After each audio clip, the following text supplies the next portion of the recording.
ambao sio tu umekibagaza Chama cha Mapinduzi, lakini pia umebagaza nchi yetu. Wote wanajua, hakuna mtu asiyejua, wote wanajua. Inawezekana tu this time around mimi nimejitoa mhanga kusema, lakini kwa maana ya kujua, wote wanajua kabisa. Asanteni sana kwa kujumuika na mimi siku ya leo. Na unajua bwana, mkata switch mkata switch leo ni 8:08, lakini kwa sababu nilishasema na wakata switch hawakai mbali, Kimara Mbezi hapa lazima watakuwa wamekimbia ofisini haraka sana tangu asubuhi kunisubiri. Lakini sisi dhamira yetu ni njema kabisa. Na mimi nilitoa ushauri kabla ya kwamba wasifanye hivyo. Watu wazungumze kwa uhuru. Kama mtu anakosea achukuliwe hatua. Hilo moja. Lakini mbili, kama mtu anazungumza hoja ambazo ziko, basi hoja zile zijibiwe kwa hoja zingine nzuri zaidi. Mwalimu Nyerere alisema hoja haipigi rungu. Hoja haipigi rungu. Hoja hujibiwa na hoja nyingine bora zaidi. Kwa mimi niwatie moyo viongozi wetu kwenye chama na serikali kuwa na ustahimilivu. Ndio demokrasi, watu wasikasirike. Sasa leo kadiri tutaendelea, ninataka kusema mambo matatu na moja kubwa. Na nimejifunza jambo, familia ya mkata switch hawezi kukata switch kama nikisema naongea mara 2 kwa siku. Sina mambo mengi, kwa hiyo naweza nikachagua asubuhi hii, mchana huu naongea mawili, alafu baadaye saa 11 hivi naongea mengine tena 1:30, alafu namwambia tena saa 2 usiku pia nitaongeza 1 kwenda kulalia. Sidhani kama watakubali kuona watu wanaingia hasara ya kutokuwa kwenye mitandao, kwa sababu kwa kweli maisha siku hizi ni mitandao. Kwa hiyo hekima iongoze viongozi wangu kwamba wasikate mtandao, wasikate. Alafu idadi kubwa ya vijana unafahamu wapo kwenye hii mitandao ya kijamii, kwa maana ya wakina Instagram, wakina TikTok, umeelewa, kina Facebook, umejua, kina YouTube. Wote hawa tusifanye. Mimi nisameni, niko na kikombe changu cha chai. Sasa leo mambo matatu. La kwanza, na tufanye chapchapu ili kama vipi tunakutana tena baadaye. La kwanza, namuomba sana Mheshimiwa Rais asikubali kufanywa mateka. Namuomba Mheshimiwa Rais, mama yangu Samia Suluhu Hassan, asikubali kufanywa mateka. Nitafafanua. Unajua, kwa uzoefu wangu mdogo wa kuhudumia viongozi, sasa watakuwa marais 3.5. Kwa sababu kile kipindi cha Mkapa kwa muda mfupi nimefanya kazi kwa karibu sana na serikali. Ndio, kwa niliona namna ambavyo rais huhudumiwa, niliona uhuru wake. Unajua hakuna mtu mwenye uhuru uliozuiliwa sana kama rais. Uhuru wao umezuiliwa sana. Ndio maana utashangaa mimi na wewe tunaweza tukatembea kwenye barabara yenye michongoma. Barabara yenye michongoma, yenye kokoto, vimuinuko, lakini unajikuta unachanja mbuga wewe mwenyewe bila matatizo. Lakini kama niwaambie ni wapi changamoto ya kukumbuka, mkimwona rais mahala, rais hutengenezewa njia yake. Unajua, hutengenezewa njia yake, tena inawekwa zulia kwa mfano jekundu. Ama kama hata hakuna zulia, inaonekana kwa bayana atapita humo. Lakini unagundua huwa kuna mtu bado anaona rais haoni, lazima anamfanyia mkono hivi. Anamfanyia mkono hivi. Sasa wewe zulia jekundu, si njia inaenda na pale inaonekana inakata kona hivi. Si anaenda tu mwenyewe, lakini unaona bado kuna njemba moja pale inamfanyia namna hiyo. Sasa ndio tofauti uelewe. Sisi tukiwa tunapita kwenye michongoma tunajiongoza wenyewe kwenye makokoto. Hakuna mtu anafanya kuna mchongoma hapa kuna kitofali pita kushoto, hakuna. Lakini rais na zulia ameshawekewa pale, lakini njemba moja inasema pita huko mama, au pita huko baba, hapa unakata kona, na njia iko wazi kabisa, inakuonyesha urais ni kitu kigumu sana, na usipokuwa makini, ukiwa mwadilifu sana, unaweza kuishi maisha maisha ya upweke, kwa sababu ni ama umetoka kwenda kwa wananchi kufanya kazi zao, ukirudi nyumbani hakika umekaa hapo nyumbani, mpaka sebuleni pale kuna wasaidizi wake, walinzi wake wako pale, hapo watamwacha kampeni kadogo atapokwenda chumbani kwake. Lakini wengine mnatazama kwenye filamu, unajua rais wakati mwingine yeye na mkewe hawakai chumba kimoja, ndio katikati pale kuna mtu ametulia, na kuna zamu wakati mwingine. Hizi sana nazungumzia kwa lugha ya jumla na ule uzoefu ambao niliuona na mimi nikihudumia viongozi, na wakajua masikio maisha yanavyokuwa. Kuna sio kila siku atakuwa yuko na mama au na baba, kuna ratiba imepangwa, iko ratiba ambayo Mheshimiwa Rais anaweza kukutana na na mama au baba yetu, si ndio? Ikono kumbe ni ngumu sana, na wakati sio ratiba na mlango tunazuia pale ili aendelee kuanza mambo ya Tanzania. Kwa maana hiyo, kwa na hata ile nyumba ilivyojengwa imejengwa kwa mtindo huo, kwa hawako huru. Kwa hiyo tunasema hawako huru katika mazingira mazuri, tuna amani, lakini wanapokuwa hawako huru katika mazingira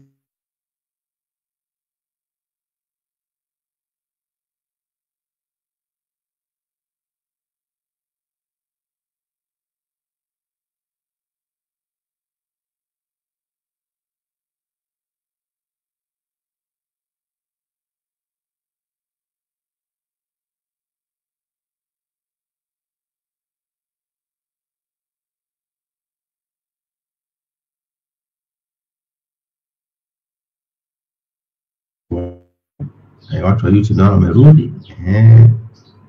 Dakika moja YouTube.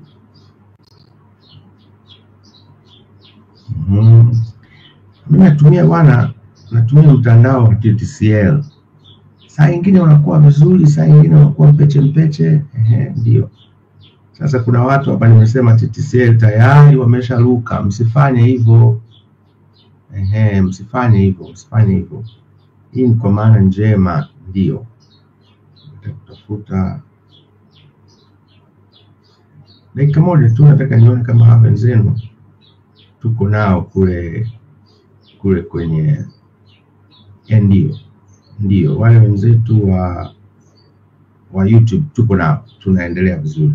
Kwa hiyo uhuru wake mtihani kidogo. Kwa hiyo inatakiwa tuwe makini kwa rais wetu, kwamba wakati mazingira ni mazuri, hata uhuru wake unaokuwa umeminywa sio tatizo, lakini panapokuwa kuna mazingira ya wahuni, huo uhuru unaweza kutumika vibaya, na hichi ni kitu kibaya sana, ni kitu kibaya mno, na tunatakiwa wote tukikataa. Ndio maana leo ninaanza kusema namuomba sana Mheshimiwa Rais, naelewa yuko vizuri, lakini nazungumzia kwa maana ya uzoefu, theory, kujifunza, na namna ambavyo nimehudumu pia kwa watangulizi wake. Nafahamu wahuni wanaweza wakatengeneza mazingira, wanamtenga kiongozi wetu, na hamwezi kumpata. Sio tu hamwezi kumpata, na inawezekana pia hata yeye asipatikane. Ndio maana nimesema, nimekuwa nikifundisha vijana wa Chama cha Mapinduzi namna ambavyo ni ngumu kazi ya urais. Unagundua gari ya rais akiwa anarudi nyumbani, nyumba yake inaitwa annex. Kwa hiyo gari inasogea mpaka mlangoni, yani huenda gari ilipo na mlango ni mita 1.5. Kwa ule mlango ukifunguliwa hivi, kimsingi rais anaona mlango wa kuingia nyumbani kwake, na unakuwa umeshafunguliwa, lakini asikwambie mtu, zile njemba bado zitampigia mkono hivi, kwamba ni hapo bwana. Kwani haoni kuna mlango? Ni hapo. Kwani akitaka kuzunguka kwenye garden ya Ikulu pale vipi? Nataka kusema ni kwamba tuwe makini. Panapokuwa kuna mazingira ambayo uhuni umetamalaki, ziko nchi rais anatekwa, haruhusiwi kutoka, na wanamwambia tulia, endelea na majukumu yako mengine. Ndio tutakufuata kwenye ratiba, tutakufuata utakapokuwa kuna jambo. Na wako watu pale wanaohakikisha ya kwamba hakuna mtu ambaye atahakikisha hilo linawezekana. Kwa hiyo namsihi na tumuombee rais wetu kwamba asikubali kufanya mateka. Kama anafikiri kwa mawazo yake, tunatoa ushauri. Mimi ni mwana CCM na watu wengine wanazungumza kimya kimya, afanye uamuzi sahihi kwa ajili ya nchi yetu. Ni uamuzi gani? Namba 1, atuitishie majadiliano ya kitaifa ya kujenga uelewa wa pamoja kama taifa. Tumetoka wapi? Tuko wapi sasa? Tunataka kwenda wapi? Na yawe majadiliano sio ya kufungua maelezo marefu, yawe majadiliano mafupi kabisa ya kutuwezesha sisi kuutizama uchaguzi unaokuja tunakwenda namna gani. Tunakwenda namna gani kwenye uchaguzi. Tunawasikiliza. Wadau wa vyama vya siasa mnasemaje? Viko pale bwana, sisi kuna hiki, kuna hiki, kuna hiki. Na tutakuwa tunawafuatilia kama raia kwamba wasiweke maslahi mbele. Tunawaambia wasimame katika haki. Waseme yale ambayo kwa hakika yanahitajika ili kwenda kwenye uchaguzi. Muda mfupi, haimaanishi mawiki, hapana. Tunazungumza, tunamaliza. Majadiliano ya kitaifa yatajenga uelewa wa pamoja na yatajenga muafaka wa kitaifa ili tuingie kwenye uchaguzi tukiwa wamoja. Ni heshima kubwa kwa nchi ya Tanzania, heshima kubwa kwa nchi ya Tanzania kuingia kwenye uchaguzi tukiwa wamoja. Hilo la kwanza. La pili, pale kwenye Chama cha Mapinduzi, pale kwenye Chama cha Mapinduzi hakuna namna. Atubomolee chama, atuundie chama. Na kwa kweli tumuombe Mungu kwa msaada wa Mungu wetu wa mbinguni, akamwezeshe atuwekee watu ambao moja, wana msimamo wa kiitikadi, ni watu waadilifu kweli kweli. Mnielewa? Watu ambao tukisema ni huyo, tumemaliza, inakwenda vizuri. Ikisha shonwa ile CCM vizuri, sasa ni wakati wa kututengenezea mchakato kwa ajili ya watu wa Chama cha Mapinduzi kwenda kwenye uchaguzi. Na yeye anabaki kwa mwenyekiti wetu, anasimamia nidhamu. Na haya yote nawahakikishia ndani ya mwezi mmoja yanawezekana. Yanawezekana kabisa. Yanawezekana kabisa. Hilo likikamilika, nilisema juzi, vyombo vingine vyetu vya dola vinafanya kazi kwa maslahi ya Tanzania na watu wake. Wananchi wa Tanzania wakiamua kuzungumza chini ya uongozi wa amiri jeshi wetu mkuu, rais wetu wa nchi, mwenyeelewa, ni lazima vitasikiliza. Jamani wasema, jamani tulieni kidogo.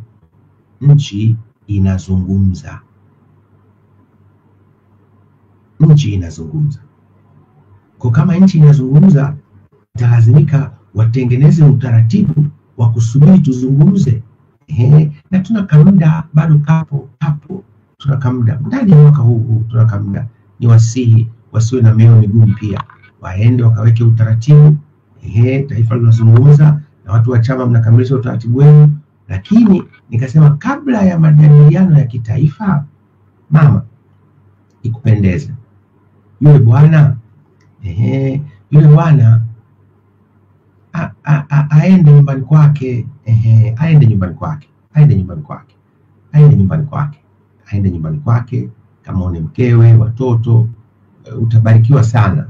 Lakini pia itaweka uhalali wa yale mazungumzo ya kitaifa, majadiliano ya kitaifa, ili kwa pamoja twende mbele. Sasa nimesema usiwekwe mateka kwa sababu hizi fikra unaweza kuwa unazisikia na unaziona. Lakini na nyinyi mlikuwa karibu na rais na mnampenda kweli, sio mko naye kimaslahi. Kama hajapewa nafasi ya kuona hivi vitu, muonesheni, msimdanganye. mwambieni ukweli mtupu, lakini na imani anafuatilia. Najua anafuatilia. Tena kuna kitu nilikuwa nimekisahau hapa, acha niweke kama bonus leo hii.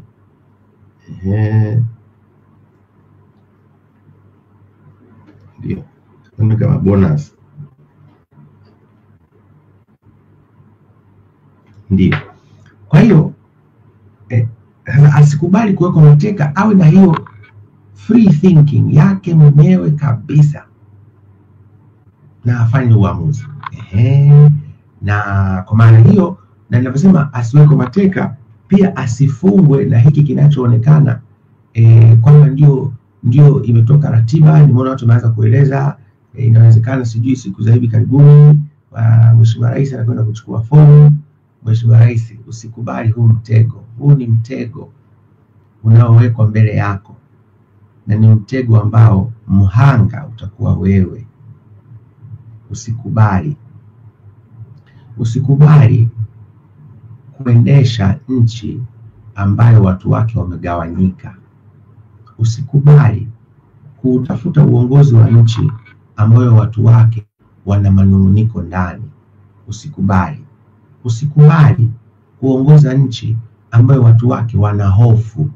Unaona kwenye mitandao, Mheshimiwa Rais, kila mtu akiwa anaandika anasema wakili wangu hayupo, wakili wangu amesafiri, wakili wangu ni mjamzito, sina hela ya wakili, bado nina familia.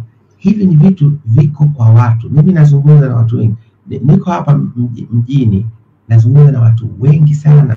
Napita huko, napita kabisa. I talk to people. Sasa hivi bwana mmoja anasema umepita wapi? Wewe inakuhusu nini? Mimi napita kuongea na wananchi wenzangu. Ikifika zamu yako tutaonana tu, usio na wasiwasi. Kwa hiyo haya mawazo tunayosema yafanyie uamuzi. Usiruhusu wakasema tutakuchukua siku ya kwenda kuchukua fomu. Hapana mama, usikubali. Na ninakwambia hivyo usiwekwe mateka, kwa sababu na hii ndio inapeleka hoja yangu ya pili. Mama, adui zako wewe kwa kujua au kwa kutokujua ndio adui zetu sisi wa Tanzania na wanachama wa CCM. Inawezekana wewe hujaona kama maadui, lakini sisi tunaona, kwa sababu sisi tumekupa dhamana mama. Sisi ndio tuna mamlaka yote. Sisi ndio tunakuona wewe kwa macho ya watu milioni 60. Kwa hata kama kuna mtu anakuzengea pale ni mtu mbaya, sisi tunamuona vizuri zaidi. Ndio maana wananchi ukisikiliza sauti ya wananchi wanakuambia hatupendi uwe karibu na huyo, hatupendi kuwa uwe karibu na huyo. Na huyo mwingine mwandamizi yule, mwandamizi mwezeshaji, usikae naye karibu. Inawauma wananchi, inawauma sana wapiga kura wa CCM. Inawauma sana. Kwa mimi nikusihi, hawa wanaweza wakatengeneza mazingira hawa na vijana wao wote uko nao kwenye chama, uko nao kwenye chama, na wengine wamekuzunguka vibaya mno, yani wamekuzunguka vibaya mno. Kwa rai yangu, you have to be careful. Yes, inawezekana mimi niko salama zaidi kuliko tunavyoweza kudhani mazingira ambayo kiongozi wetu unapitia. You have to be very careful. Na ni kwa sababu hawa watu sio wenzako. Wewe umekuwa mwanachama wa CCM wa kawaida, mjumbe wa kamati kuu wa kawaida. Hawa sio wenzako.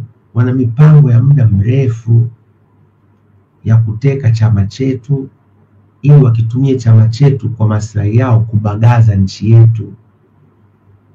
Mimi kuombe, kataa, usiwe sehemu ya hawa watu. Wanajulikana. Mimi nimekuwa courageous kusema, na mtu mwingine anasema sasa huyu Polepole ana tatizo. Kwa nini anasema yuko peke yake? Sasa huyu unataka niwe na nani? Mbona wewe unajitokeza? Si useme basi tuko pamoja. Kila mtu ana uwezo wa kusema, aseme kusaidia nchi yetu. Kwa hiyo maadui zetu ndio maadui zako, na wamezunguka kila pahala wamezunguka, kila pahala wamezunguka, and it's very unfortunate. Kila pahala wamezunguka. Kwa maana hiyo sasa mimi nikuombe utusaidie kuwaweka kando. waweke kando, waweke kando, waweke kando, waweke kando kabisa, waweke kando. Kwenye chama piga chini. Kwenye mimi Mkristo, kwenye Biblia wanasema ili kujenga inataka ubomoe. Bomoa, jenga. Unaweza kubomoa chama pale. Halmashauri kuu inaweza kukusaidia kwa awamu ya kwanza. Halmashauri kuu inaweza kukusaidia kwa awamu ya kwanza. Halafu utakapokuja kukamilisha utaratibu, mkutano mkuu utakusaidia kumaliza hatua ya pili, na mkutano mkuu utakusaidia hatua ya pili wakati tunakwenda kwenye hatua muhimu zaidi. Kwa hiyo inawezekana, itataka ufanye vitu viwili kwa wakati mmoja. Na juzi nimeona amefanya mkutano wa kimtandao, so vitu vingine vinawezekana. Kwa mfano, kushughulika na katika wasaidizi wako wakuu, wale ambao dhamana yao kwa mkutano mkuu, ita mkutano wa kimtandao, piga chini yule ambaye dhamana yake ni mkutano mkuu.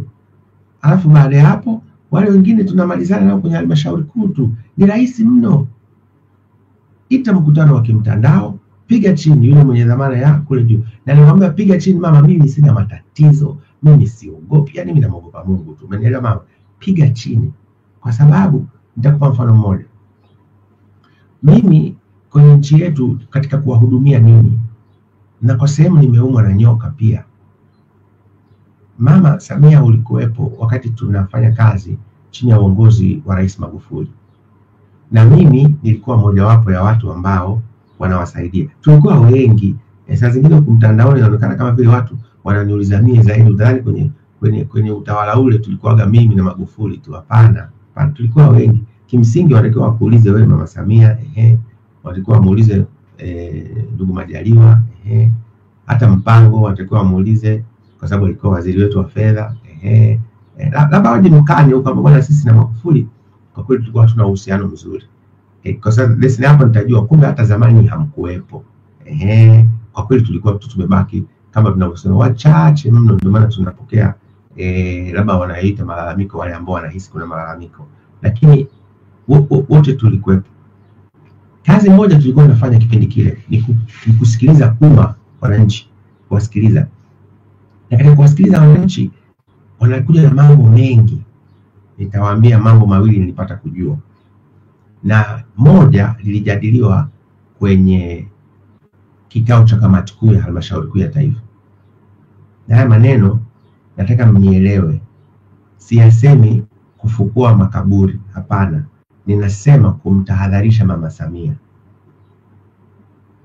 Nataka niyaseme ya maneno mkiwa mnatambua ya kwamba kwa imani yangu mimi, mtu akishatangulia mbele ya haki huwa tumemalizana. Hatuna uhusiano tena. Unabaki tu uhusiano kwamba tuliwahi kufanya kazi pamoja, tuliwahi kuwa na uhusiano mzuri sana, lakini kwa kweli inakuwa imeisha. Mara kadhaa nitawatajia mbili. Mtu anakuja, kwa sababu nilikuwa nasikiliza watu pale Lumumba na Dodoma White House. Lumumba tulikuwa tunasikiliza watu masaa 24, Alhamisi kwenda Ijumaa. Alhamisi kwenda Ijumaa, masaa 24 tukiwa tumesimama. Mimi nimesimama kutoka saa 8 mchana mpaka kesho saa 8 mchana. Watanzania waliokuwa wanakuja wao ni mashuhuda. Kikao cha Lumumba kilikuwa na watu wengi, walikuwa watu 1500 na walikuwa wanaendelea hivyo kila Alhamisi. Dodoma ilikuwa siku ya Jumapili. Wanakuja pale, tunawasikiliza, tunatatua kero kwa mtindo huo. Amekuja bwana mmoja akanitafuta kwenye simu, kwa sababu simu zangu hizi zinapatikana. Hata sasa wananipigia watu simu, zinapatikana. Bwana mmoja akasema, bwana wewe samahani, nina jambo zito. Nauliza, jambo gani zito? Anasema nina jambo zito. Kuna watu wanataka kuua rais. Nikashtuka. Kuna watu wanataka kuua rais? Akasema ndio. Na nimeona wewe unasikiliza watu, kwa hiyo nimeona nije nikwambie kwa dhamira moja. Huyu bwana mimi nampenda, anafanya kazi nzuri, anafanya mambo mengi mazuri. Sasa nina uhakika ninachokisema hatapita, ataondoka kweli. Sasa mimi hupokea maneno mengi ya viongozi na kuyafanyia kazi kwa niaba yao kama ambavyo wangetaka wao kuyafanyia kazi, kisha yanaisha. Wale wananchi wanakwenda wanamshukuru Mungu na wakimpongeza kiongozi, kwa sababu mimi hufanya kwa niaba yenu, Magufuli, Mama Samia. Hata leo nimefanya kazi kabla sijajiuzuru kwa niaba yako Mama Samia. Nikawaza sana kuhusu ile jambo na nafanyeje kazi. Baadaye nikasema, bwana sikiliza, kwani huu ujumbe unamhusu mtu? Na huyo mtu si yupo, mtafute. Kwa mimi nikamtafuta Rais Magufuli. Nikamwambia, mwenyekiti, mimi bwana mwenyekiti, shikamoo. Marahaba, hujambo? Si jambo. Samahani, kwa mara nyingi huwa mimi napokea masuala yenu mengi ambayo wananchi wanayaleta na huwa tunayamaliza huko chini vizuri tu kama ambavyo mnatuelekeza.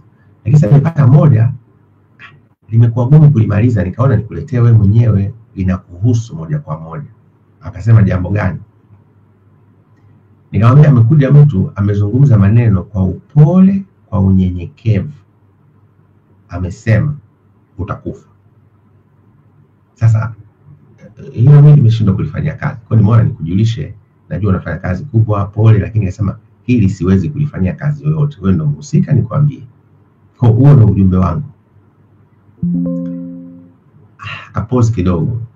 Akasema, pole pole. Sisi binadamu, wewe unajua, ni temporary. Hilo neno amelizungumza sana. Unajua sisi binadamu ni temporary. Sisi tuendelee kuchapa kazi. Tuendelee kumtanguliza Mungu mbele. Kama tutafanikiwa kuendelea, Mungu amempendeza, tutaendelea kufanya kazi. Lakini kama ikatokea kama wanavyosema, basi tutakumbuka ya kwamba tumetekeleza wajibu wetu mpaka pale Mungu itakapokuwa imempendeza. Na alisisitiza sana, na unatakiwa usiache kusali. Mtangulize Mungu mbele, kwa sababu iko vita kubwa mbele yetu. Mimi nikamshukuru, sasa mwenyekiti imeisha. Lakini leo nikasema, huyu jamaa vipi? Mimi nimemwambia kitu serious namna hii, amechukulia kirahisi hivi. Mimi nimefikisha ujumbe. Haikupita nusu saa akapiga simu. Akasema, sasa sikiliza, ule ujumbe mpe msaidizi wangu fulani. Nikafanyia kazi, naomba story iishie hapa.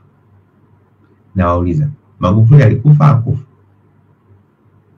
Alitangulia mbele ya haki. Haiko leo. Hiyo ya kwanza. Iko ya pili. Yuko bwana mmoja huyu bwana ni kama alikuwa driver wa taxi hivi. Watu wanamtuma. Na hii story nikisema wale walikuwa wanamtuma watajua hii story ilijulikana na tunaijua. Akasema yeye anatumwaga na watu. Kwa mimi sikuwahi kuona hao watu. Sasa ni bahasha, wanampa bahasha, yeye ndio wa taxi, anaitoa bahasha, anapeleka saa zingine Mkuranga, anaitoa bahasha, anapeleka sijui wapi, anatoa bahasha, anapeleka sijui wapi, anatoa bahasha, anapeleka mtu huyu, bahasha imefungwa. Siku moja akatoa bahasha ile haikufungwa. Nafikiri kwa sababu ya mazoea. Yule dogo sijui nisemeje, akashikwa na ile shauku ya kutaka kujua ni nini muda wote nafanya. Akafungua. Hii ina sound kama movie. Na ninasema kwa moyo mzito sana.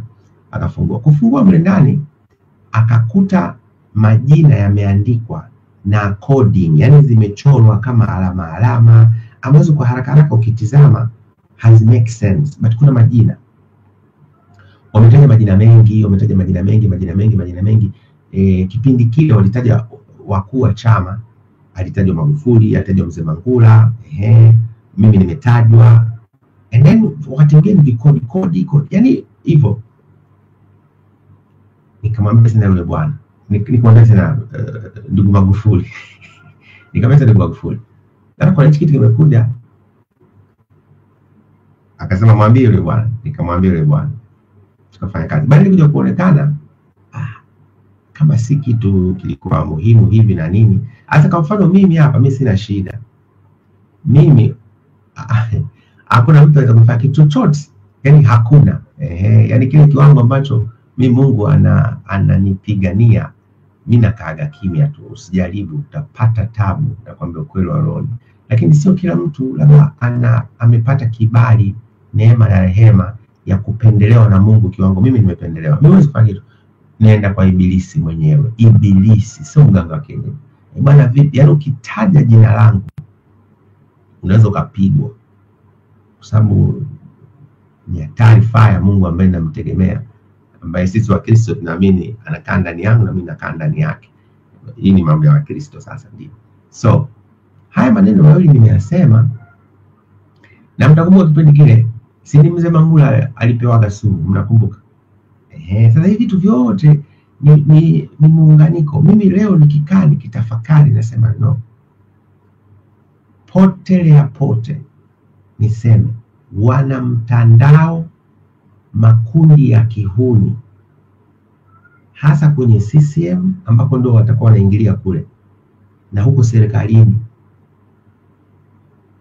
ni vitu vya uhalisia.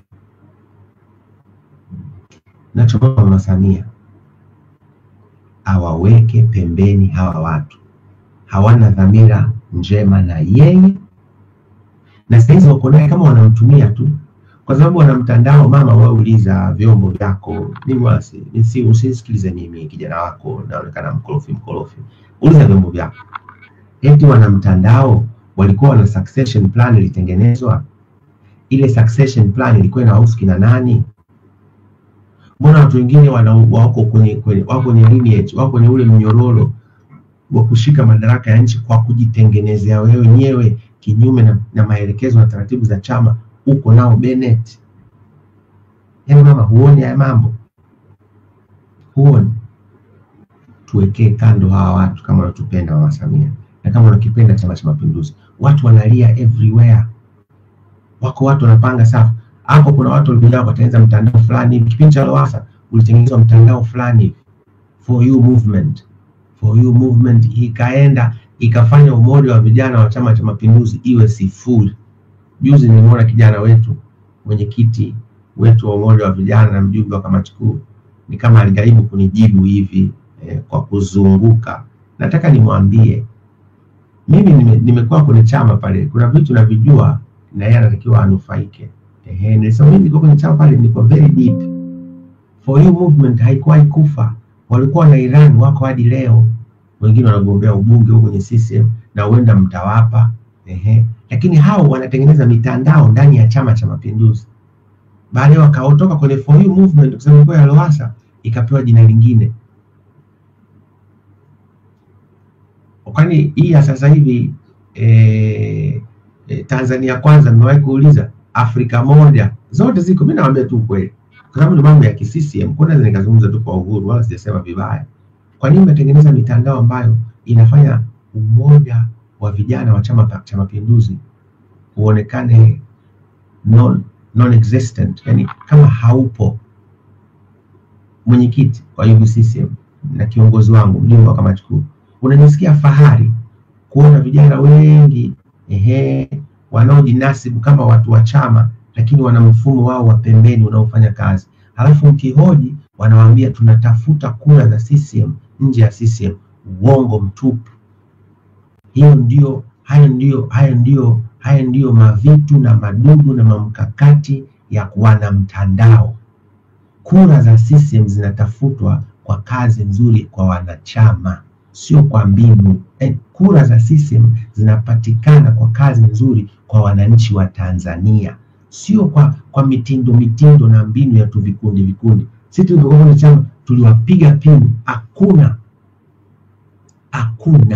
hapa mnasema sijui nini mtandao kutafuta kura za CCM. Kura za CCM zinatafutwa katika chama chenyewe, ndio kura za CCM zinatafutwa mle. Wacha kutengeneza makundi ya kihuni hapa yanakwenda kutafuta kura. Pesa wanapata wapi? Mama Samia, unataka kuniambia hujui kwamba hawa watu wana mitandao inafanya kazi? Pesa unawapa wewe, wana pesa nyingi. Hauoni hiyo ni threat kwa Chama cha Mapinduzi? Unaanza kutengeneza mitandao ndani ya mifumo rasmi, ndani ya organization ya Chama cha Mapinduzi kwa kisingizio na kutafutia kura nje. Kule nje wewe unatafutiwa kura. Sasa kwa sababu ilishafika mwaka 2025 wewe haikuhusu, lakini kwa mgombea wa CCM anatafutiwa kura kule nje kwa kazi nzuri ambayo imefanyika. Sio mitandao ya ujanja huku. Unashangaa wamekuja wote wamechapishwa ma-t-shirt nchi nzima. Pesa kawapa nani? Mbona hivi vitu hamuulizi? Na hii ndio kazi ya makamu wa mwenyekiti wa Chama cha Mapinduzi, kuwachunguza, kuwafuatilia, kuwabangaza wahuni kwenye chama chetu na kuwakatilia mbali kwa mujibu wa katiba, kanuni na taratibu nzuri, desturi tulizojiwekea. Lakini hamna. Sasa baada ya kusema hayo mama, na kusihi waweke pembeni. Hao ni watu hatari kabisa. Waweke pembeni. 1. 2, bomoa jenga CCM. Na hii ndani ya muda mfupi inawezekana. 3, yule bwana yuko gerezani, mwacha aende kwa mkewe bila masharti. Bila masharti. Bila masharti. Nasema kwa unyenyekevu.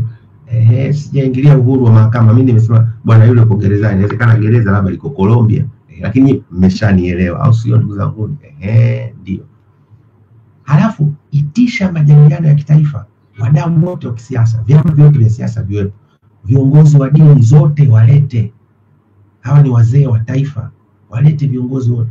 Leta viongozi wa staff. Hata wale ambao mimi nawaona si wa maana, walete tu. Walete.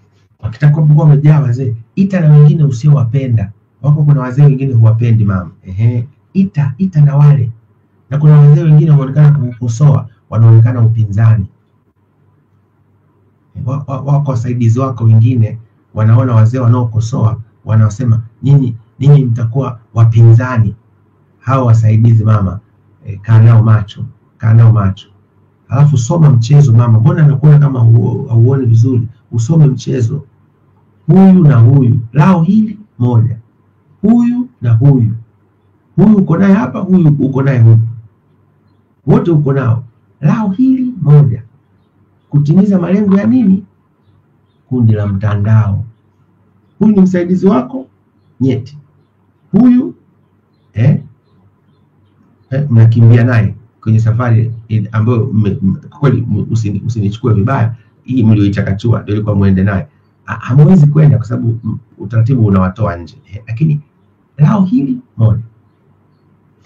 Na nimepata baadhi ya watu kule ndani gate kubwa wanasema bwana kama vipi tafuteni namna mumzuie asiendelee kuongea, au kama vipi bwana kama vipi basi iwe basi kama mbwai. Don't even try. Don't even try. Kama huyu Mungu aishivyo na waambia kweli wa rohoni, don't even try.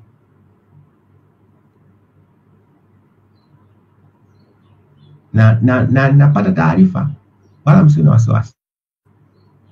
Msitaki nifike mahala. Mimi sipendi kumomba Mungu atende mabaya kwa watu wengine.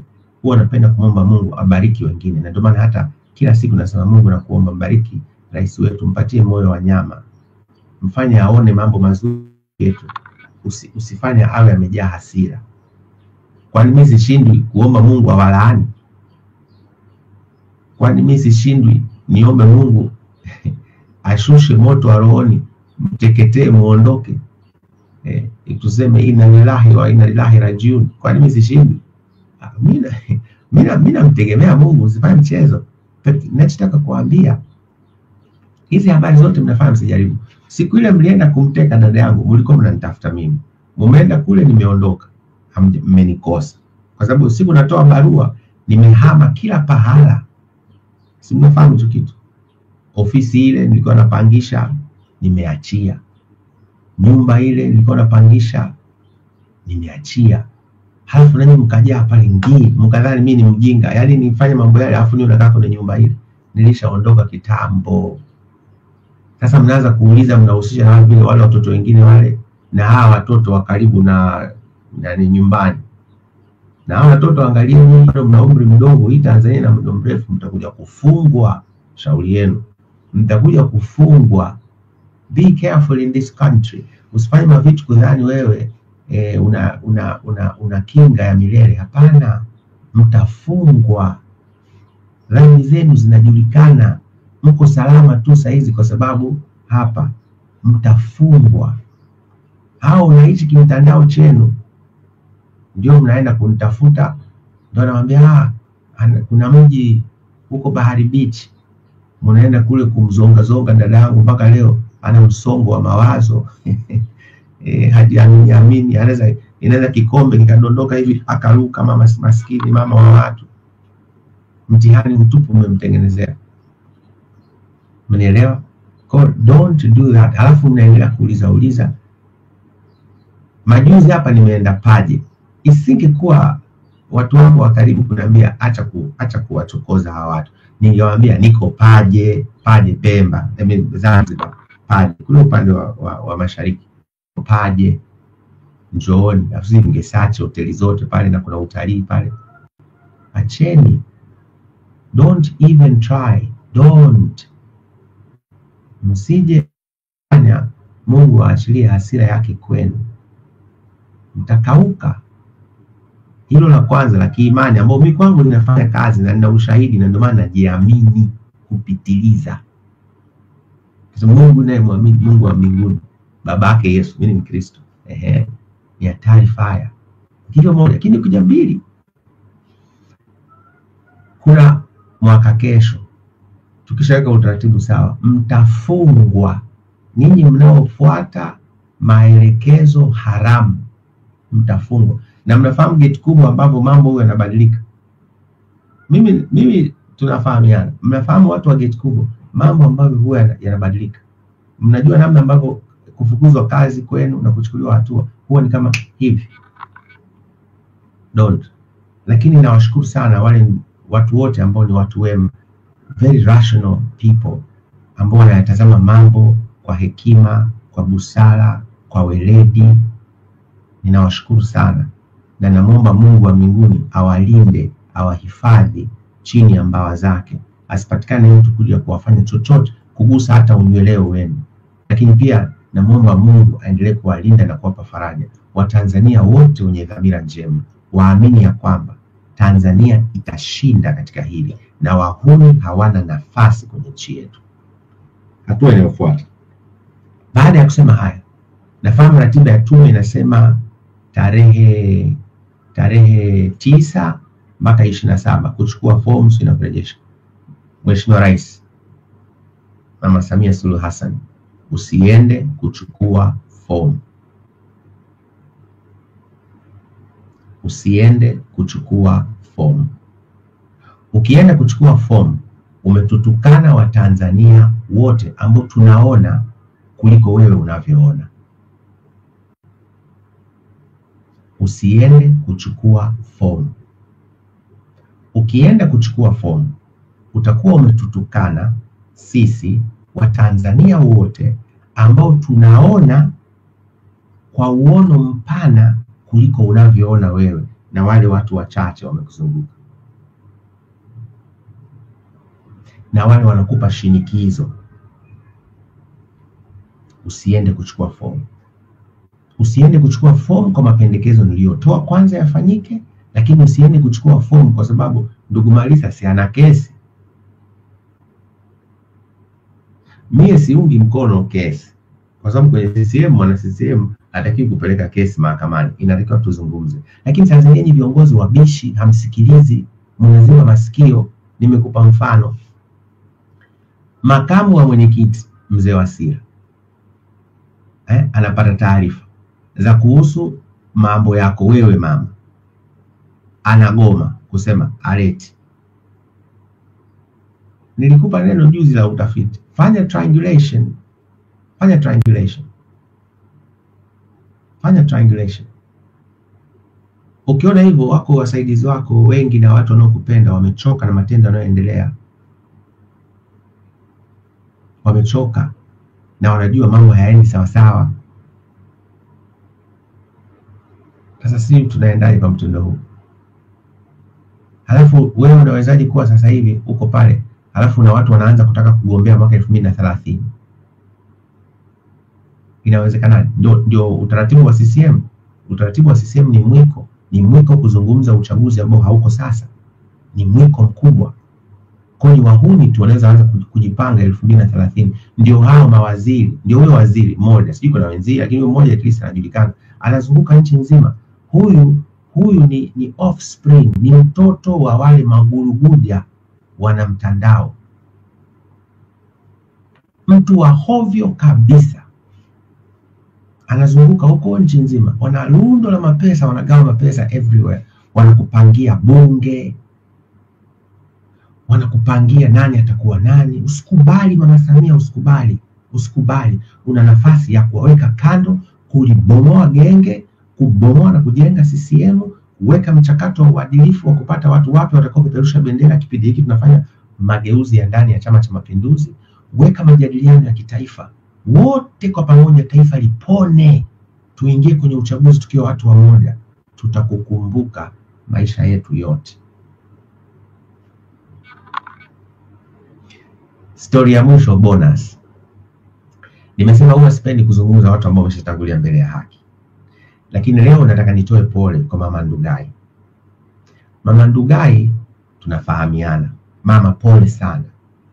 Najua unapitia wakati mgumu sana. Pole. Pole sana. Pole mama. Pole mno. Siku ile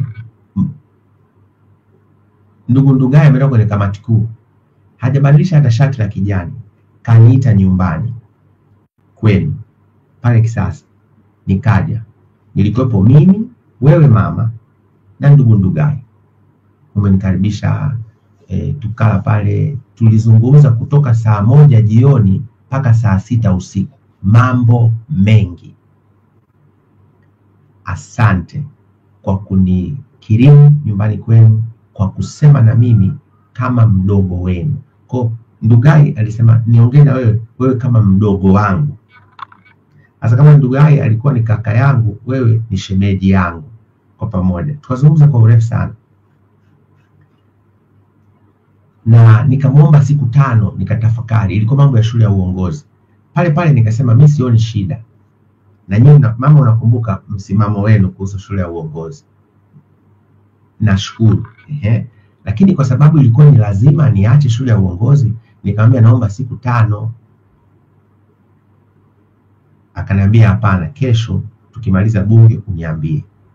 Mimi nikaenda kwa Mheshimiwa Spika, nikamwambia nimeamua nitaendelea na shule ya uongozi, sitaacha, kwa sababu nilivyofundishwa kwenye CCM siwezi mimi kuambiwa kufanya uamuzi kibubusa. Mimi siongozi kibubusa. Anayeniambia niache kitu anapaswa kunipa sababu za msingi na zenye mashiko. Ukiniambia niache kitu hujanipa sababu, sitaacha. Na nikiacha nitakufa, kwa sababu nitakufa na kihoro. Mwili wangu utahisi unajikana. Akasema haya, atakutoa hapa. Haya, nikaondoka zangu. Sasa nisiendelee kwa sababu mhusika hayupo. Lakini nachotaka kusema leo mama ni hivi.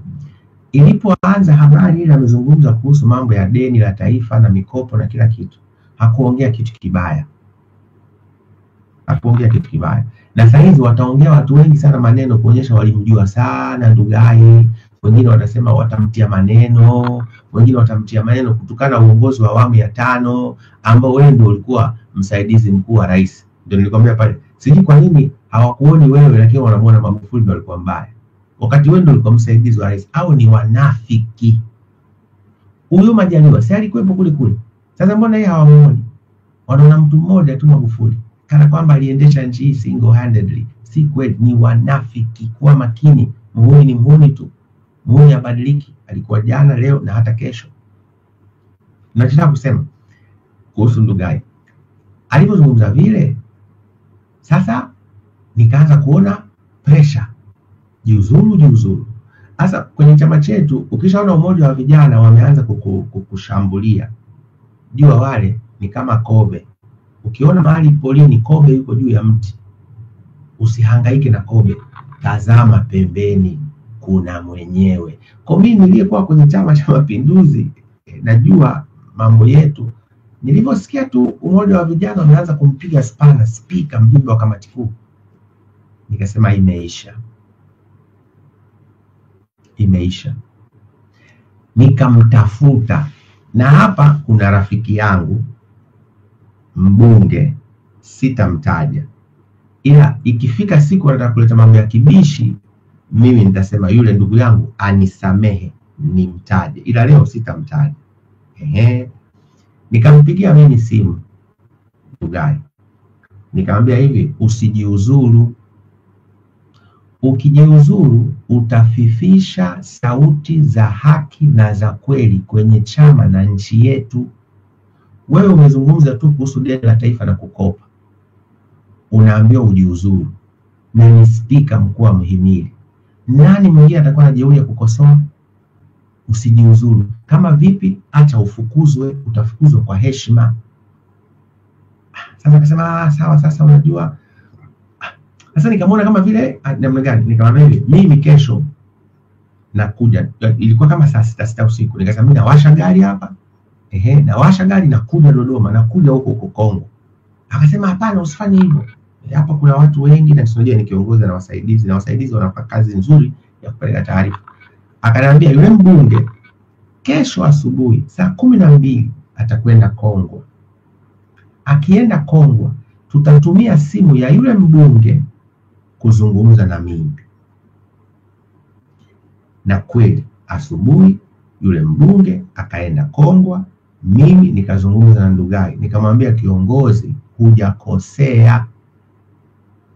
Hawa watu wanamzonga rais. Wewe umezungumza kumsaidia rais. Hata kama rais baadaye aliona kama vile ametendewa ndivyo sivyo, mimi ningeweza kusema alitakiwa ajipe muda wa kutafakari, kwa sababu wewe ni ally wake. Akasema nashukuru sana. Kipindi cha CCM ilivyo, ukishaonekana huko tofauti na mwenyekiti unatengwa. Sasa mimi sinajua hizi vitu. Kwa mimi hapa, mimi nasimama kwa Mama Samia. Mimi siko tofauti na wewe. Mimi nakwambia wewe ni mwenyekiti wangu. Kipindi hiki hautakiwi kugombea, unatakiwa utuwekee utaratibu. Watu wengine wagombee, bomoa chama, jenga, tusimamishie, weka majadiliano ya kitaifa. Sawa. Sasa mimi nimempinga nini hapa? Mimi sijampinga, ila nimemwambia njia sahihi ya kupita.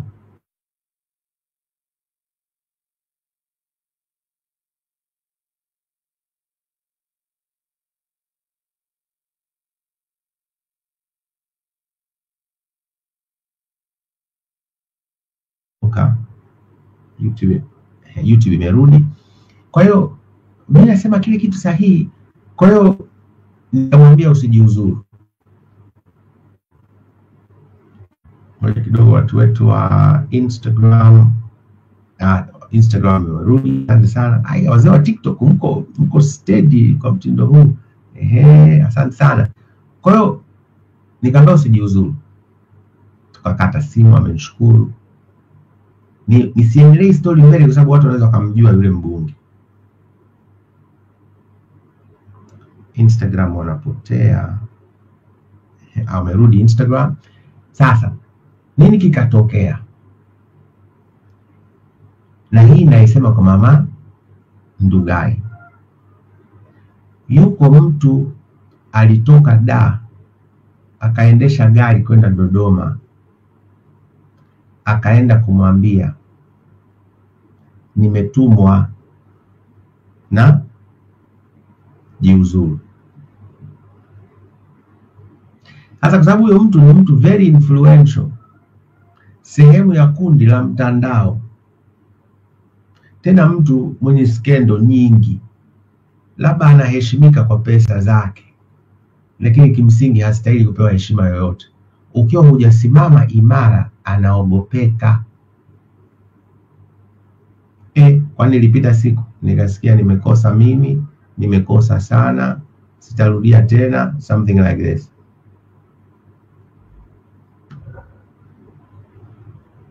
Baadaye barua, story imeisha.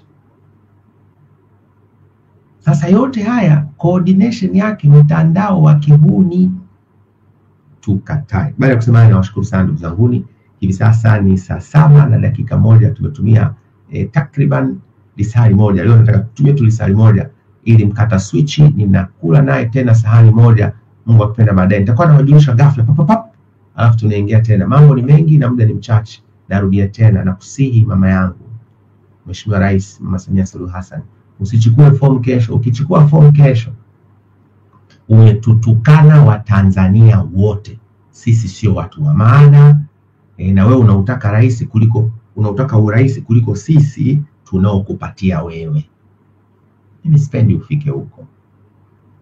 Na ukifika huko hata wale wanaofanya jitihada za kujaribu kutuweka sawa sasa hivi watakushangaa. Hivi mama, unataka uende kwenye uchaguzi kwanza, kwa sababu kwanza kimsingi uko kiharamu kwenye hii ugombea wa CCM, uko kiharamu. Hata kama kule mahakamani kesi inaenda, lakini kwenye CCM kesi za ndani za CCM haziendani mahakamani. Kwa hata kama kule usiji utaenda majibu, kwa nini sizungumze? Ni hivi, wewe huna uhalali wa kuongoza, desturi za kutoa pembeni. Simama ile njia ambayo umepewa, heshima yako ibaki. Lakini unataka ulazimishe ukagombea na Salum Mwalimu wa Chauma, ndio unapata amani ya moyo? Unapata amani ya moyo ukagombea na Salum Mwalimu? Unapata kabisa amani ya moyo mama? Kweli unapata kabisa amani ya moyo ukagombea na Luhaga Mpina wa ACT? Kweli? Kwani sisi CCM hatuijui ACT? Hatuijui ACT? Mimi sisemi habari za ACT. Ndio hao wanataka ukagombea nao urais. Luhaga Mpina ACT, pamoja na Salum Mwalimu wa Chauma. Ndio unataka uchaguzi uwe namna hii. Na unahisi utapata uhalali wa kuongoza kwenye nchi yetu? Kataa Mama Samia. Na muomba Mungu wa mbinguni akakuwezeshe, akakupe uimara, akakupe moyo wa nyama na hekima ya kimungu. Kataa. Na hatua ya mwanzo inaanza, usiende kuchukua fomu, anzisha mchakato. Yule bwana out. Majadiliano ya kitaifa, chama. Mchakato ndani ya chama tumemaliza. Vyombo vya dola vitajipanga kutokana na sisi wenye mamlaka ya nchi. Inasema katiba, wananchi ndio watakuwa msingi wa mamlaka yote. Sisi wenye mamlaka ya nchi tutakapoamua, tunazungumza, vyombo vya dola vitajipanga ratiba zake, na jambo hili litakuwa la heri. Nawashukuru sana ndugu zangu, asanteni, na Mungu wetu wa mbinguni asiyeshindwa awabariki sana.